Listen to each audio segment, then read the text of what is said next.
Wow. Well, it's been a crazy night where so many things have gone gotten in the way of us doing this show and trying to do our article. Life sometimes just gets in the way, but here we are. Sorry for it being a later show. We got the article put out there on the site right now, and now we, as promised, doing the post game show. Sorry for it being a late show. Hopefully, you guys can join us. Because this is a game where we need to hear everybody's opinions. Because there is so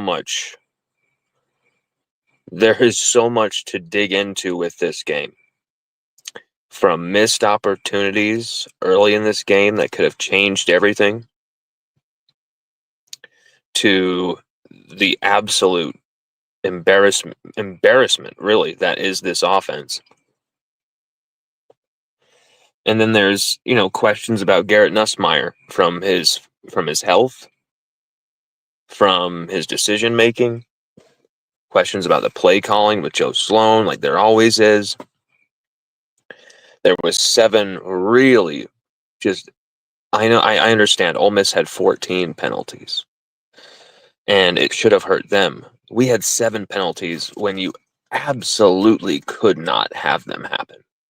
7 penalties that, like, we literally had a DJ Pickett pick 6 that was taken away for DJ Pickett pass interference right before the pick. We had a West Weeks shove where he shoves Trinidad Chambliss, and I get it. He sells it like Vladi Divac. I get it.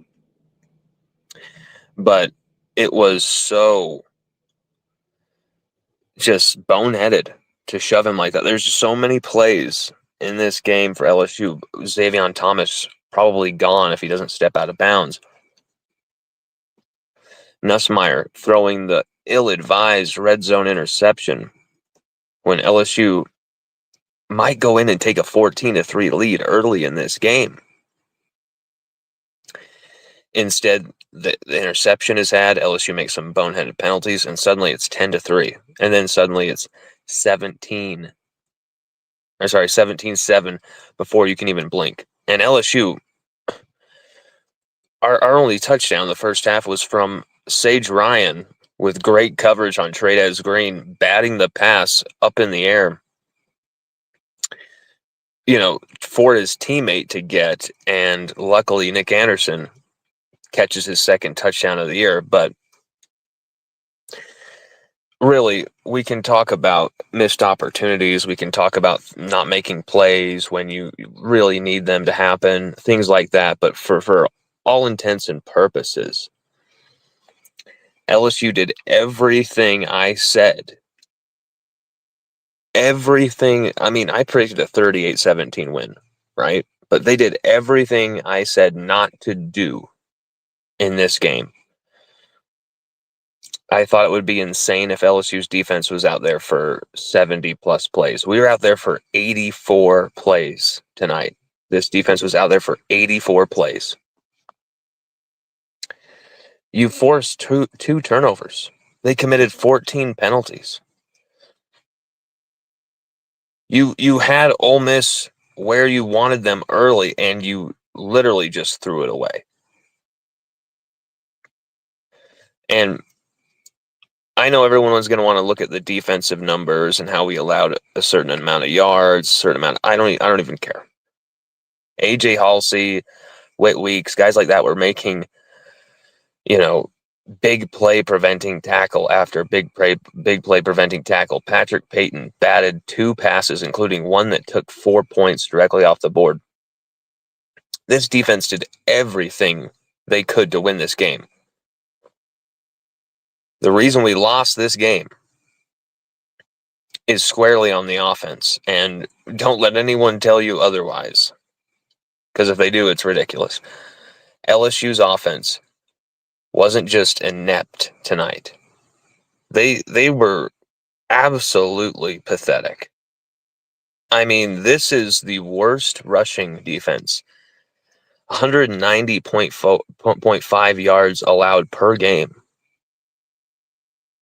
every team they've faced has rushed for over 172 yards against them. And these aren't great teams.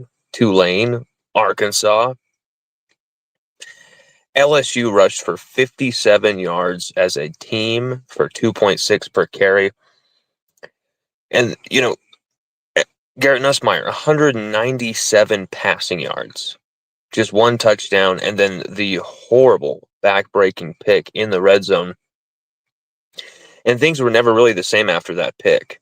It really changed the game in a way, but LSU had so many chances. We only lost by 5 points here, but we are constantly chasing the game, and with this offense, you cannot chase the game. We abandoned the running game way too quickly. And there was no running game in that first half. 9 rushing plays in the first half where you only had 24 total plays. Ole Miss had 50. 50 exactly in that first half. The formula was set for a long night. And you don't have the offense to match teams point for point anymore.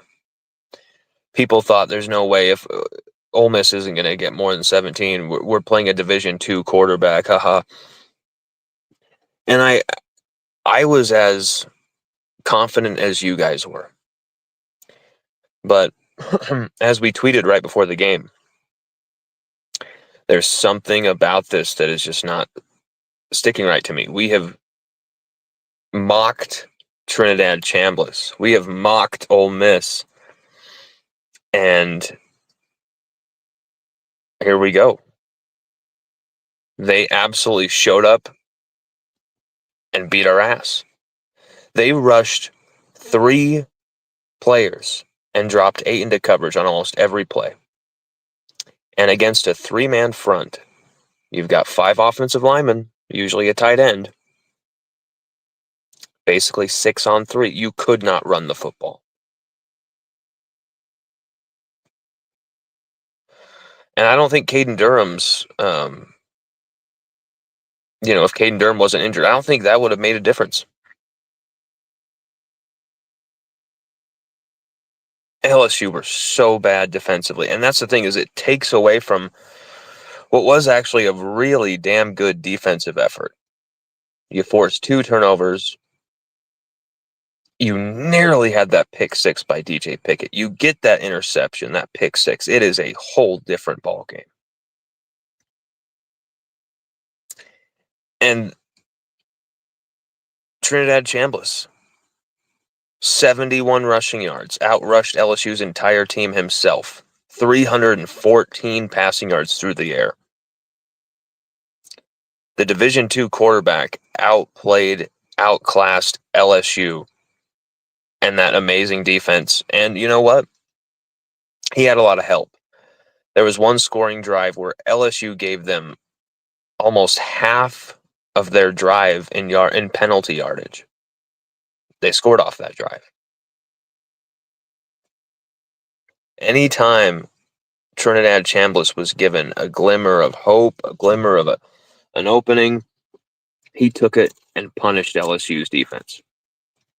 We haven't seen an offense do that to LSU's defense this season, and you know why we haven't?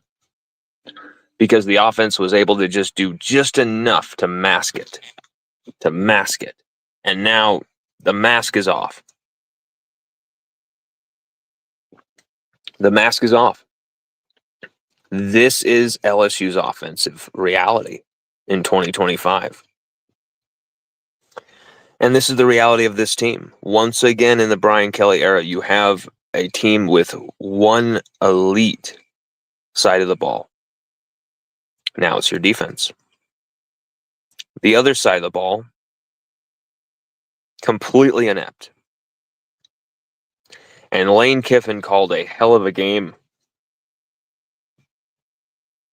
Him and Charlie Weiss Jr. against this defense. And Blake Baker, he wasn't bringing a lot of heat. He didn't want to get burnt in the running game. And they kept a lot of things in front of him. Still forced turnovers. LSU had a lot of luck early in this game. They're almost about to go score, AJ Halsey punches the ball out at the 3-yard line. PJ Woodland with the interception. You only get 3 points off of it. Once again, your defense constantly helping you, holding them to field goals, all these plays. And what do? You cannot help yourself but to have to be down double digits early to a Lane Kiffin team. I mean, Lane Kiffin even took the ball first after winning the toss. You stuff him on that first drive. You score. You have the ball going into the red zone up 7-3. You think if you score here, even if you get a field goal, Ole Miss are in a position where they are chasing. Instead, that situation flipped so quickly on LSU. And I don't think we've seen Garrett Nussmeier have a worse game in LSU colors. I'm a big Garrett Nussmeier supporter. I ride that Nuss bus. But this was his worst start in an LSU uniform. And it's not just the statistics or anything. He could have thrown for 5 yards as long as he managed the game, made the right moves, the right decisions, get the win. But once again, the fact that we're expecting the bar is so low for this offense that we're expecting mediocrity, that we're expecting to barely run the ball, that we're expecting this to be all on Nussmeier's shoulders, which, let's face it, that abdominal injury is not improving. It is getting worse by the game. And thank God there's a bye week coming up. Maybe there's a chance for him to get healthy. But quarterback play ended up being the difference in this game. As many factors were at play in this game, quarterback play decided it. Let's go through some of these plays because some of these plays were just wild. This was a wild game.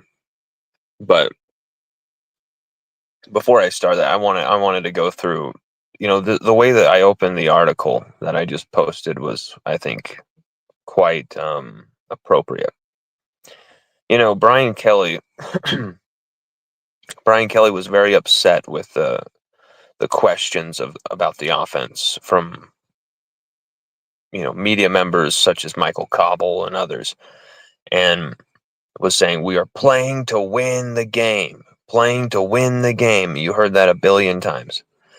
And trying to say this is conscientious, conservative decision making because we believe in our defense. We're not going to, put them in a bad field position situation. We're going to take care of the football. We're going to score the points that we need to. We're playing to win the game. Playing to win the game. You heard that over and over and over. And it was almost like, how dare you question the offense? We're going to get it going. Don't worry. We can't run the football against Southeastern or Louisiana Tech. Don't worry. We'll get it going. Nussmeier looks like he's getting hurt and more hurt by the day. It's all good. Don't worry about it. Nussmeier made some sick-ass throws against Southeastern. That's true. That touchdown rolling out to his left to Xavier Thomas was a thing of beauty. You could not deny it, though. And especially when you lose more offensive linemen to injury, and you already had questions about those offensive linemen, and now you're trusting freshmen, and now you're throwing them into a situation. Carius Curran has to start at right tackle as a freshman. And it's just Josh Thompson goes down with an injury. Paul Mabanga goes down with everyone was beat up. But you hear this from Brian Kelly that you can't, how dare you question the offense? We're being complimentary. We're being conservative. We're being decisive, and we're managing the game and all this stuff. That was how dare you have these expectations? You're spoiled. You're spoiled. All this stuff. Bullshit. Be real with us. I know Kelly is usually real, and Kelly usually gives it to you straight. But when it comes to Joe Sloan, has such kid gloves. It is time that we understand and admit that this offense has to have some type of huge facelift this bye week, or LSU's 2025 season is at risk of going the same way that 2023 did, where you have a championship side of the ball. This time your defense. A championship side of the ball. And then the other side, which should be able to just do enough. The talent's there. The personnel is there. And you're completely incapable. And the fact that this offense is led by, someone capable of winning the Heisman at quarterback. You have a veteran and loaded receiving core. Maybe the height isn't there. I don't care. You've got so many weapons you could have destroyed Ole Miss over the middle with in this game. You didn't call those passing plays. There was a number of deep shots for Chris Hilton Jr. wide open. And he's having to come back to the ball just a little bit, and it's helping it be an incompletion. There were a few deep shots where Nuss put it in a good spot, earned a pass interference call or two. But I am done with this nonstop, how dare you call a spade a spade? How dare you point out that the defense is carrying this team? How dare you point out that the offensive play calling, the offensive structure, the very structure of the team on offense is just completely scawampus. So many times you're burning these timeouts on where you don't know what the hell you're about to do going up to the line. Nobody's set. No one has any clue what's going on, and then you're burning that timeout, and there's a complete miscommunication. There is such a poor lack of execution, but at the same time, how many yards do you think you're going to get on say that 2-point conversion play, where you really telegraph it, and then you have Juwan Johnson go in the backfield, and you shotgun inside zone, hand it off to him. You think he's going anywhere? I mean, the longest run of the game was a 10-yard run by Caleb Jackson on 3rd and 20, where Ole Miss were playing prevent defense. I mean, they handed us the longest rushing yards of the game, and they are a terrible rushing defense. They are atrocious. And LSU couldn't manufacture even just 80, 90 yards in this game. If LSU rushed for 90 yards in this game, maybe they win this thing. But there is zero control. Your defense is out there for 84 plays. 84 freaking plays. I understand we only got beat time possession by 4 minutes. It's not as, Florida with 15 more minutes time possession. This was an up-tempo offense, 84 plays. I don't know how you think you can win games doing that to your defense.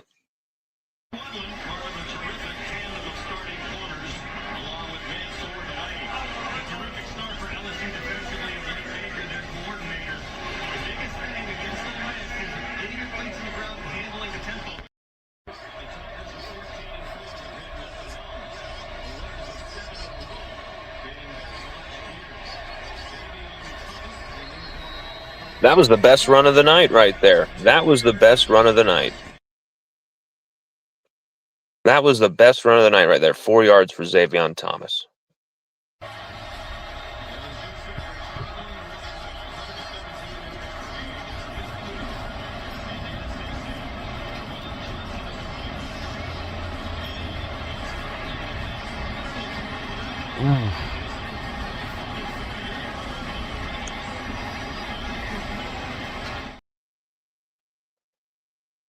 LSU were just wild all over the place offensively. Hit him, Wes.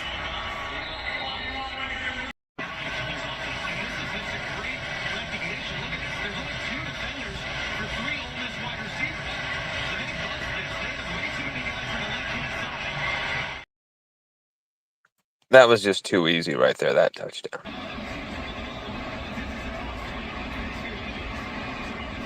Man, if Xavion doesn't step out of bounds.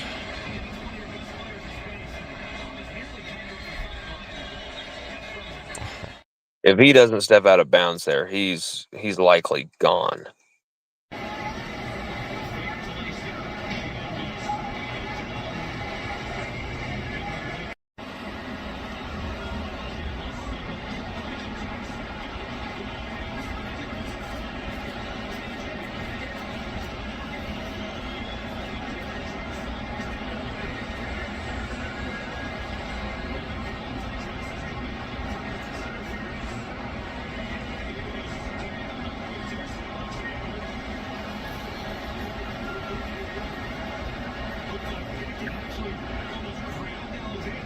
Look at those two Ole Miss guys groping each other there. That was kind of weird. But not in an unfamiliar sight within Ole Miss fan base. That was a play that was so harsh. Because DJ Pickett, you get your second interception of the year, a pick six right there. Changes the whole game. Changes the whole outlook of the game.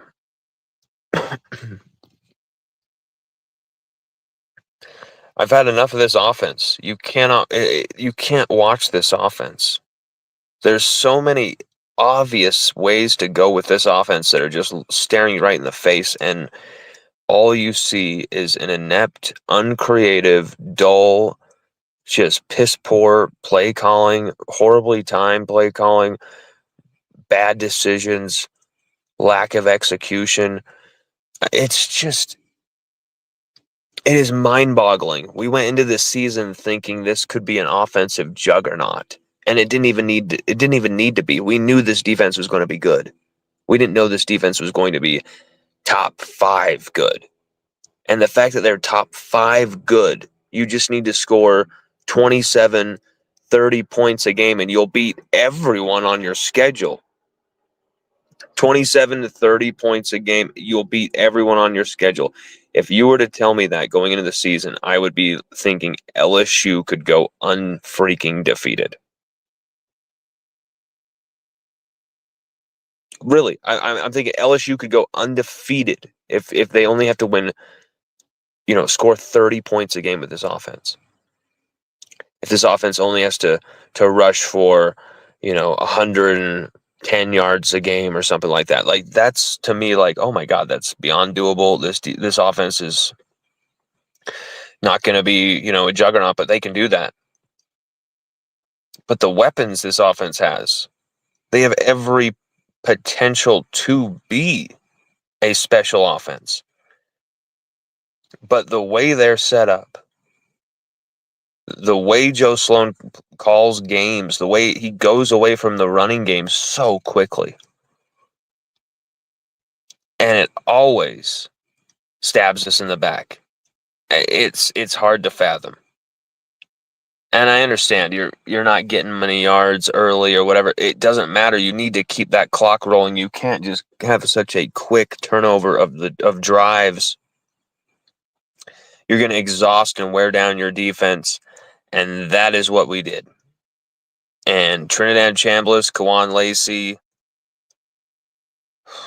man, they made us pay. And you know what? Give it up to a guy like Sage Ryan, who's been through so much crap at LSU, taken so many things against him. And you know what? He looked great tonight. You can't deny it. He was awesome tonight against LSU. Unlucky on that play where he batted the pass up and Nick Anderson caught it. But, man, he was an awesome tackling presence against LSU tonight. And happy for him. Happy for Deshaun Womack. He had a sack on Nussmeier, but it was taken off because he was offside. But Logan Diggs also scored a touchdown against his former team tonight, too. That was the difference in the game. Lose by 5, your former running back, who you could have had on your roster, averaged over 5 yards per carry in 2023 before he left. Not saying you have to have Logan Diggs, or I'm just saying that LSU needed another veteran running back in that room. And you went into the season incomplete. You went into the season incomplete on the offensive line. You needed someone else on that offensive line, a tackle, a strong guard, somebody to really help Braylon Moore be that extra veteran presence. And if you had it in the running back room, maybe you also have that extra umph. But hey, you figured you got Caden Durham, you got Caleb Jackson, you're good to go. But Caden Durham is almost injury prone. These injuries are continuous. And Caleb Jackson gets very rare opportunities. And when he does, we haven't seen the best of him since 2023. And I don't know if that's a lack of rhythm, a lack of reps, or what, but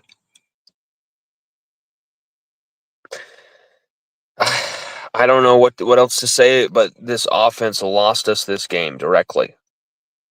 There's no other way to say it. This is a dumb comment.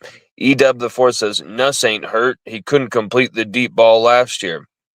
Dude, what are you talking about? Go watch the film. We didn't throw the deep ball last year until like the final few games of this season when Chris Hilton Jr. came back. We barely threw a pass over 15 yards. Anyone who's watched even more than 5 plays of Nussmeier knows he is obviously hurt. Now, obviously, this is the moment where Nuss haters, rational or irrational, come flying out to, he sucks and we always knew he would suck or whatever, okay.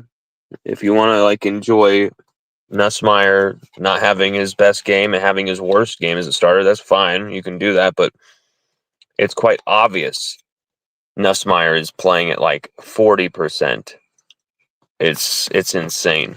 Our quarterback has been hurt all season.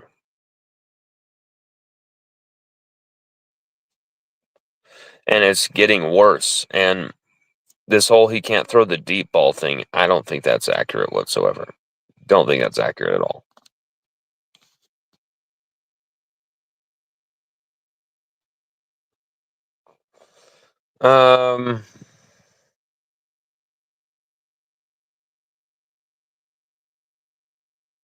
Let's see.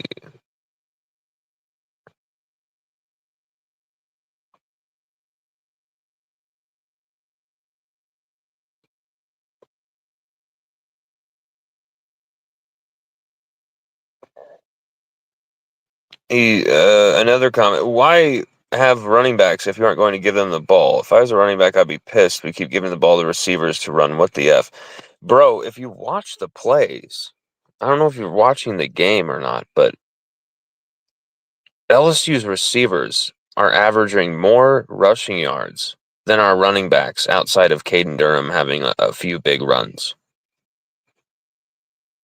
That's seriously. I'm not trying to fool you. I'm not trying to be a know-it-all. I'm saying look at the numbers, look at the plays, the eye test. I mean, Xavier Thomas, when he gets the football, is usually getting yards. Barrion Brown, same thing.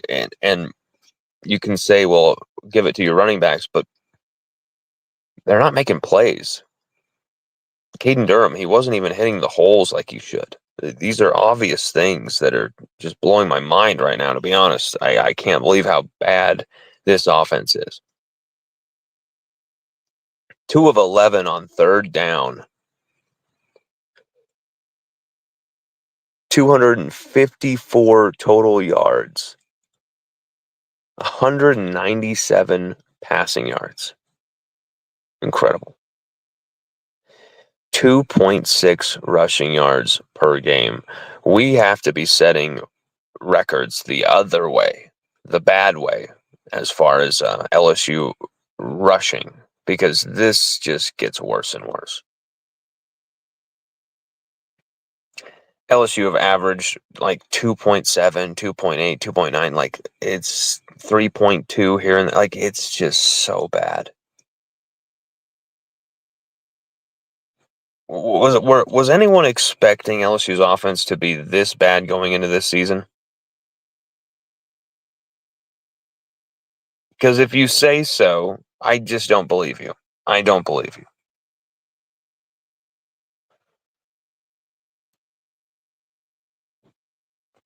Now, I will agree with you on that, my man. You're saying the running backs aren't getting chances or getting the attempts they should. Well, that goes for the running game as a total overall. We're not running the ball like we should early in games. We're not taking advantage of, you know, rhythm plays where, like, say, we do have a running back who gets 5-6 yards on first down. A rarity. Well, you don't just throw the guy out of the game, you give him the ball again.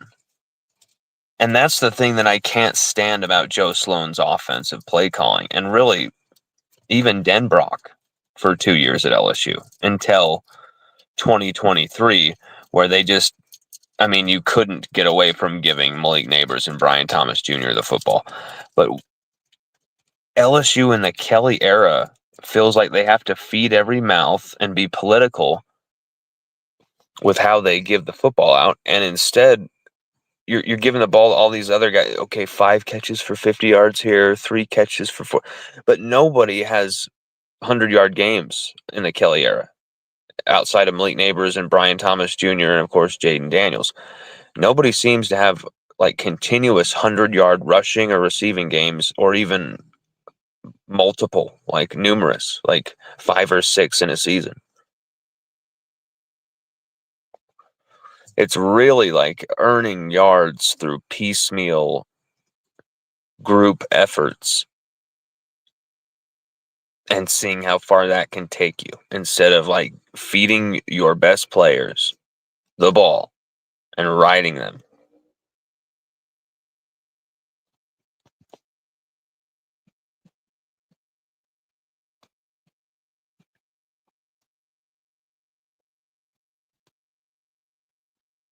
I'm frankly speechless by how bad the offense is, because that defense today, they played a game. Yes, they got beat on some plays. They got beat up and down the field on some of these drives. And then they would stiffen up in the red zone and stuff them. You know, like this defense, they'd be pushed up against the wall, and then PJ Woodland gets a pick. You know, like they're about to let Ole Miss score. AJ Halsey punches the ball out. Whitweeks recovers in the end zone. You had all these moments where the defense, even though they had some good pressures on Chambliss, they couldn't sack him. They couldn't get enough constant hitting on him to really like shake him off the game. And what really angers me is that Ole Miss did exactly what LSU should have done offensively. They attacked the middle of the field, throwing the football. Very simple. Speedy routes, slants, crossing routes, anything over the middle. Quick. Nuss can get the ball out of his hands quick. Give the football to these yards after catch merchants that you have at receiver, Berrien Brown, Zavion Thomas, even Chris Hilton Jr. Let them go to work. And instead, it's these short passing plays that are kind of leading our players into a corner, into the out of bounds area, into the boundary. They're never being led over the middle of the field into complete space, into grass. And it drives me nuts, the play calling of Joe Sloan, because this is a guy who I believe has it in him to be a top coordinator, a top play caller. But what he has shown at LSU with how many weapons he has been astronomically poor. At the same time, there is also blame to go with the offensive line and the development there. You have a bunch of 4- and 5-star guys on this offensive line. A bunch of highly coveted players that Brad Davis won on the recruiting trail. And some of these guys, when they came or were recruited or committed, it was met with big cheers from the LSU fan base. And another big win by Brad Davis on the recruiting trail. This guy, unbelievable at recruiting, right? And the development part seemed to be missing. And it was, well, we'll get Alex Atkins. He'll help us in the running game. We're going to be great. This is a great hire. And I don't know what the hell we're doing, because offensive line to running game coordinator to offensive play calling, everything is disorganized, structurally just out of whack, and there's no rhyme or reason to a lot of it. It's all over the place.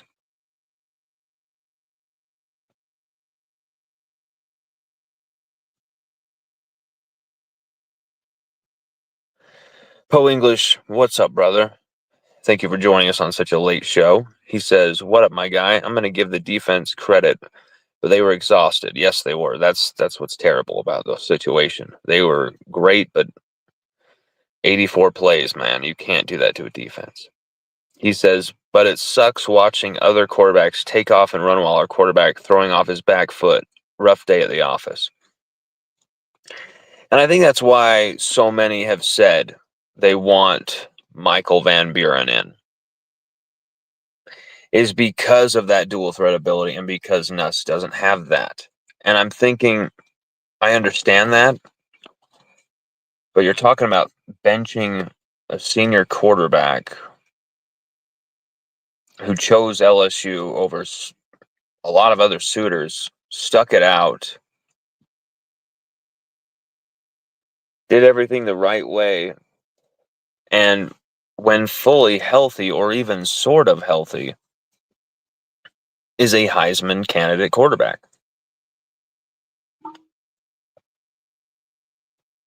He has the tools to be. But does he have the offensive line to enable him to do that? Does he have the running game to enable him to do that? Does he have the play calling to enable him to do that? And then on top of that, he doesn't help himself with the poor decision making. He doesn't help himself with a complete aversion to running for 4 yards and getting out of bounds, taking open space 5-6 yards to get out of bounds. And until he does that, and until LSU runs the football, teams are going to rush us with 3, maybe 4, and drop 7 or 8 into coverage. And there's nowhere to put the ball, unless you're going to be jacking it up into triple coverage, which we saw plenty of tonight. And I just think we have put ourselves in a very apocalyptic offensive situation here, where opponents know this. They know we can't run the football. So they're going to dare us to. And hey, we're going to only have 3 or 4 guys at the line. We're going to dare you to run the football. And if LSU continue to not even be able to grind out just a little bit of yardage, 80, 90 a game, we can't generate something to move the ball. It's going to be a very exhausting season to watch. Because once again, you're going to see one side of the ball that is capable of winning a championship.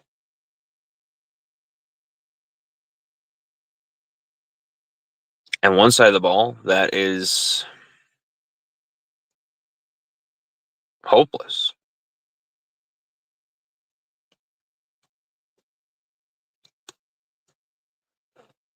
Oh, let's see here. We got our man Wesley's in here. He says 69 carries, 12 yards. Michael Van Buren is not dual threat. Please understand that. You know, Michael Van Buren, people are saying that, yeah, well, he'll be able to tuck and run and all this stuff, and I'm thinking that is a very. I mean, did you guys see him in sustained amounts of time during fall camp? For every great pass, there was about 9 or 10 just complete ducks, like complete ducks. And I know people are down on Nussmeier right now. Nussmeier's going to be down on himself more than anybody. But if this continues after the bye week, then it's, if he continues to regress health wise too, with another week where he's another week to heal, the question then begins, like, I mean, you're stuck here, and I hate to see Garrett Nussmeier hurt like this in the season he's waited for. But he has got to just get it together and just push forward and try and win LSU games any way he can. But he has got to learn to take space. He has got to learn to read the field. He's got to learn to stop taking so many dumb risks at the worst times. That interception absolutely broke the rhythm of our early momentum. We were getting every lucky bounce. We were getting everything going our way. And the defense was still getting lucky and still making plays and still keeping us in the game. And our offense just continued to. It was terrible. We got Whiskey Bay in the house. He says, "What's up, man?" He says he can run. He simply makes business decisions. He's scared to run. Not having a true running back is wild. Coach Brian Kelly has failed LSU big time on the running back position. Well, and that's the thing, is Frank Wilson is supposed to be the man that is at the helm for that, and people have questioned in the past years if he's just a recruiting guy. He's a recruiting genius for Louisiana. He's not a good running backs coach, and I've continued to hear that while not quite like buying into that. At this point, everything needs to be looked at, from running back coach to offensive line coach to the running game coordinator to the offensive play calling with Joe Sloan to Nussmeier to the passing game coordination with Cortez Hankton.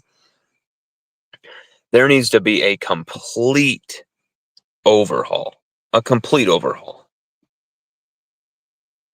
And you can say Brian Kelly has failed us at that running back position, and Jaden Daniels definitely masked the deficiencies there.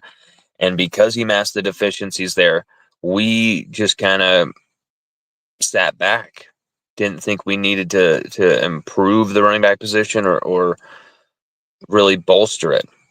We said we didn't need a guy like John Emery Jr. Yes, I understand, but he's a veteran presence, and who knows? He had that big game against USC when no one thought he was going to. Who knows what he had left in the tank? You let Logan Diggs go to Ole Miss, he scores against you today. And say whatever you want, but Logan Diggs is one of the better running backs of the Brian Kelly era. Over 500 rushing yards in 2023 when Jaden Daniels was rushing the ball every other play, so he still got a lot of yards, 7 touchdowns, and averaged over 5 yards per carry. that's, and John Emery Jr. was damn good dual threat running back, put up yards and big touchdowns in big moments of games against Alabama, against Florida, against Auburn. John Emery Jr. actually delivered for LSU in the Brian Kelly era from the running back position. Caden Durham has too. But none of this is enough in totality. Wesley says, you're passing on first down and taking 6-yard sacks. Let me see this. Let's see here. Sorry, I lost your comment for a second. You're passing on first down and taking 6-yard sacks. Run on first down and get 3 or 4 yards. Get ahead of the sticks. Exactly. And even if you get 2, like it's just simple common sense. Keith Louder says, Nuss is throwing behind guys, underthrown, too high. It looks like it can't be much worse. There was a route where he almost got Aaron Anderson freaking decapitated. Gets him hurt. And I'm like, oh my God. And Aaron Anderson comes back in with like a bionic arm. And what happens on that play? Aaron Anderson kind of floats over to the left on this little route, has 4 guys coming over to him the second he gets the ball, basically gets thrown into like 5 hits, and these guys absolutely demolish him. And he goes out, knocked out for the rest of the game, probably hurt for the rest of the season, probably, knowing our luck. And it was like, dude, you literally just threw him into an injury right there. What was that? Like, and if he had bulleted it into Aaron Anderson's chest, maybe Anderson can make a move and get down after 4 or 5 yards. Instead, he gets 5, 6 yards and gets absolutely injured for it. Wesley says, we have 2 4- and 5-star running backs. We haven't used the running backs. You can't say you tried the run game by giving your actual running backs 9 carries. I mean, yeah, 9 carries and 24 just first half plays. And it's really when we're doing it. We're running on 2nd and long. What are you doing?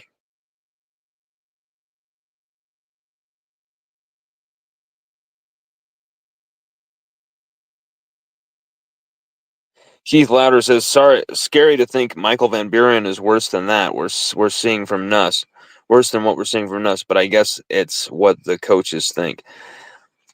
I just think this idea that Michael Van Buren is the way forward is not the way. I think LSU put all of their apples in Garrett Nussmeier's basket here. I think they put all their apples in the running back position in Caden Durham's basket. They put all their apples with Braylon Moore, kind of just at the center position, kind of just getting everyone going on the offensive line and everything being fine there. And you heard so many bullish comments about patience with the offense, and the offense would be fine and everything would be fine.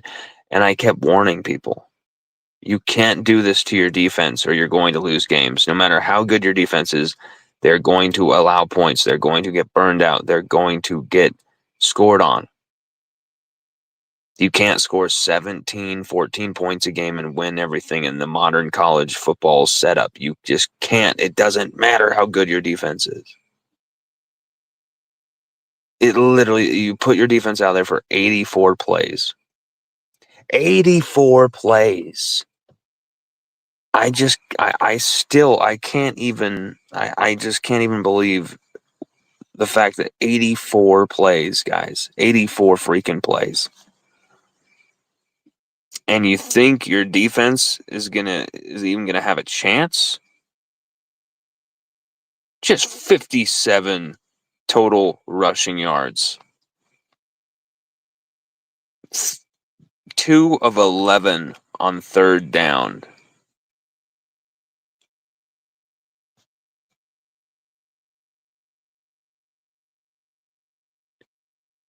Forced 2 turnovers, only beat by 4 minutes there. Time of possession, but 84 freaking plays. You let them outgain you, outrun you, outpass you, outclass you, outcoach you. They didn't dominate you either, though. Ole Miss had 14 freaking penalties, turned the ball over twice. Were staring down the barrel of a gun early in that first half, and LSU threw it away. You threw the opportunity to put in a kill shot early and go up 14-3, and you throw that pick right then, and the whole thing swings right there. Your defense is thinking, "Ooh, our offense is about to score. This is sweet." Suddenly, they're putting their helmets on. They're back in the game. You can't do that to Blake Baker's defense. They won you 4 games, just barely. They won you a quarter of this season already. Your defense did this. Your offense just needed to pull some weight just a little today, get to the bye week, getting us healthy, figure out this whole thing, overhaul the offense, and you still couldn't do it. You still couldn't figure this puzzle out. And you know what it makes me feel like? It makes me feel like they can't figure this puzzle out. They're stuck in certain things here. It's only week 5. It's only 1 loss. I understand. 12-team playoff, all that stuff. All the goals are still in front of LSU. But this becomes very tricky to navigate. Not just because you lost this game, but because how you lost it and what it exposed.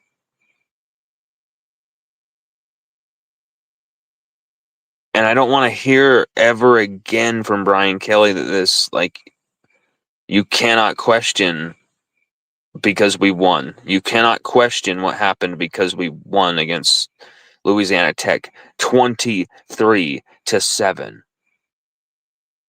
When you only beat Louisiana Tech 23-7. And then when, yes, you put up 56 or whatever points it was on Southeastern, and you should have been bullying them up front, offensive line-wise. And instead, you watch Southeastern beat the crap out of our offensive line. First, second string, third, it didn't matter. And that worried me. Even against an Ole Miss front that allows 190.5 rushing yards per game and only rushed 3 at the line against LSU all night long. Dropped 8 into coverage. And your offensive line could not run the football against that terrible front. We said it going into this game. You can't do that. You can't just get a minimum of 80, 90 yards in this game when really you should be running for at least 140, 150, and that wouldn't have even been a great performance. This is LSU. You should be running for over 200 rushing yards on this defense, making them pay, controlling this game, helping your defense out, getting 10 more minutes time of possession on the clock back towards LSU. That probably cuts Ole Miss's play intake in half. And you give that type of a defense, who had such a spirited effort on the day, they played their asses off. You give those guys that just a little bit more, we win this game. Whether you take advantage of all the missed opportunities or not, you win this damn game if you just do the bare minimum. The fact that the offense could not do the bare minimum scares me. Wesley says 100% tricky. You still have at Vandy, at Alabama, at Oklahoma. That's some tough teams. Have to find some big wins. Yeah, man. And they're going to be close. They're going to be close. They're going to be close games. Guys, thank you so much for joining me. I am just, my mind is blown. I have to think on this game. I'm about to go watch this again. This will be the third time I've watched this game. The second time it was kind of more skimming through and going to the biggest plays. This is going to be me watching it all the way through again, and we're going to do another show, a 2-hour special tomorrow. Definitely join us for that. We're going to put out another article as well before that, going into this game, and maybe some of the top 5 performers, try and find some positives from this game. And I'm sure all 5 of those guys will be defensive players, because I think a point needs to be made. This was not good enough. This is never good enough. This offense is abjectly terrible. There's just no other way to put it. There's no other way to say it. There's no other sugarcoating is not what we do here on LSU Odyssey. We don't sugarcoat things. We love LSU. We want LSU's success. We want a championship this year. This team is capable of winning a championship when you look at their roster. They are capable. And the fact that we could look back on this season and think that the offense, the guys that Brad Davis is recruiting, all the 4 or 5 stars, all this stuff, that's what let us down. That's what let us down when we have a superhuman vintage LSU defense. It's not only inexcusable. It's almost a fireable offense, this offensive performance. You were out coached. You were out coached, you were out executed, you were outgained, you were outgunned, you were outclassed. We mocked Ole Miss all week, not me, but our fan base. We mocked Ole Miss all week. Division II quarterback against $18 million defense. He kicked our ass. Our defense isn't going to hold them to. They're going to score 10 points. They tempoed our defense out of Oxford. And you know why? Because our own quarterback, our own offense, our own play calling, our own offensive line are abjectly terrible right now. And there is no other way to put it. I want to be giving these guys credit. I want to be giving these guys love. I want to be giving these guys praise. I don't want to be talking about defeats and ugly losses like this. But as I wrote it right there, LSU cracked under the pressure of this moment, the weight of this test. They knew this was going to be the toughest test they've had all season so far. A true running quarterback, a true tempo, weapon-laden offense, a smart play caller, a defensive front that you should be able to run on no matter what. And the fact that we could not run the ball, should it have been a surprise that we could not have run the football? I felt like it was no surprise. And you know why? Because it's not just like the amount of times you run the ball, it's when you do it. And Joe Sloan, we've seen so many people comment on this comment section. Running it on 2nd and long, what are you doing? You run it on 1st and 10, get a few yards, 2nd and 7, 2nd and 5, then you're throwing some intermediary pass or underneath type thing, or maybe you're running it again with a smart rushing play that's not going to end up in negative yards. It scrambled my mind watching this offense. I literally felt like I was watching The Godfather Part 3 mixed with The English Patient. It was so boring and so just brutal to watch. Literally felt like I was watching The English Patient Or the wedding scene from The Deer Hunter, just over and over and over, like on repeat. Just boring, ugly, unimaginative.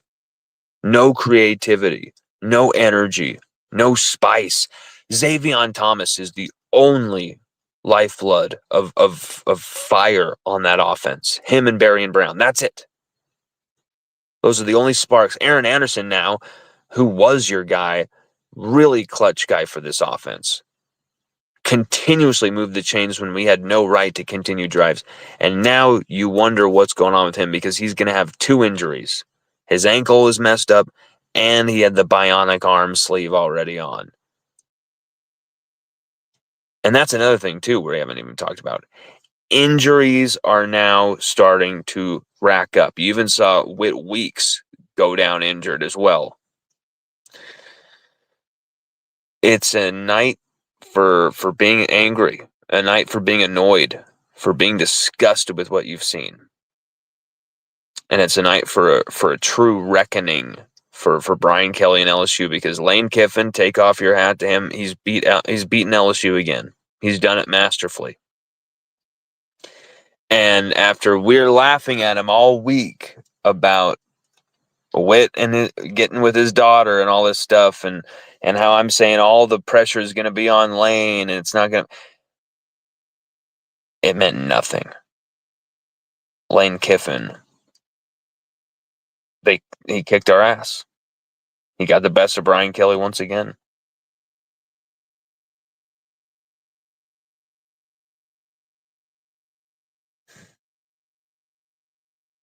Two of 11 on third down. 2 of 11 on third down. Just embarrassing. Guys, thank you so much for joining me. We're going to be, like I said, another article is coming your way, and a long show tomorrow, 2-hour special. A come to Jesus moment. We want all of you there, because we're going to leave no holds barred, no punches spared, and we're going to be bringing it to you live tomorrow afternoon. Everybody, have a fantastic night. I know it's not a great night and everything, but just try and chill out, have a few beers, have a few joints, and try and calm down, and maybe just get your head off of it, head away from it. Everybody, hats off to Lane Kiffin. Kicked our ass, and that's all there is to it. LSU have to figure out something offensively. We cannot do this. Cannot do this again. Everybody, thank you. Love to you. It's always go Tigers, even loss, win, draw. We're always go Tigers, baby.